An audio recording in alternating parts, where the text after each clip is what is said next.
Many students fail when they are tested in areas involving density and floating, and these are an area that is tested in the national exams, that is Kcse.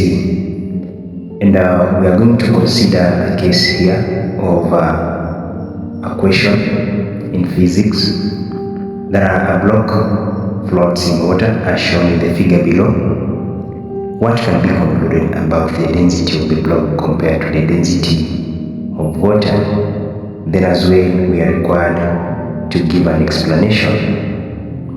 So first we must understand the situation that we can see the block is floating.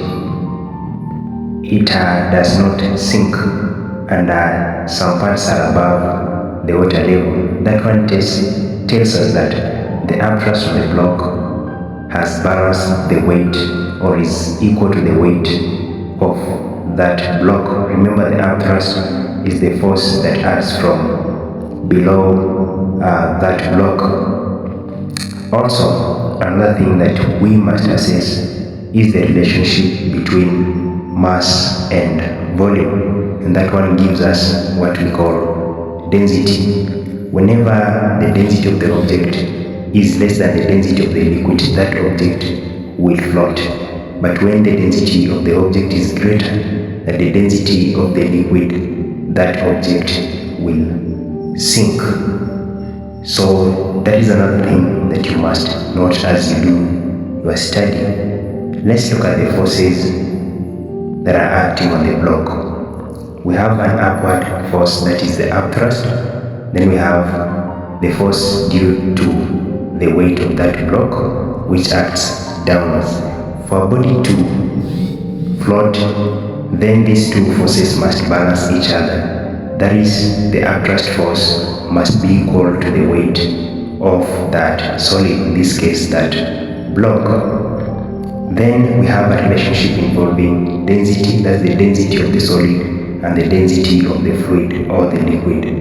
And when the density of the block is less than the density of the water, that means that block will float. And when the density of the block is greater than the density of the water, then it will sink.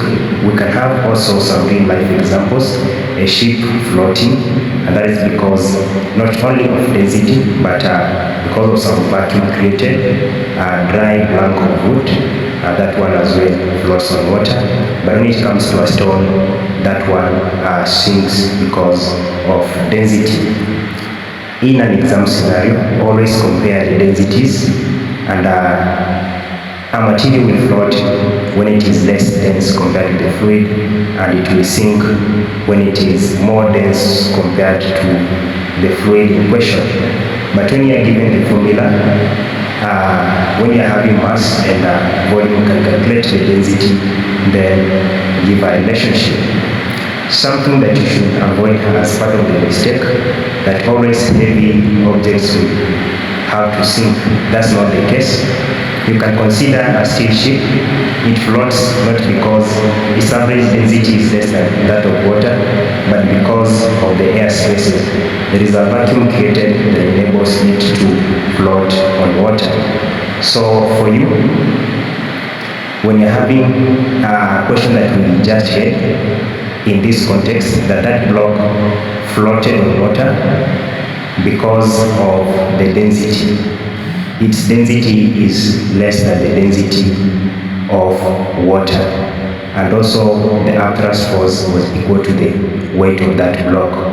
In summary, all the materials will float when they have less dense, or they are less denser as compared to the fluid, and they will sink when they are more denser than the fluid.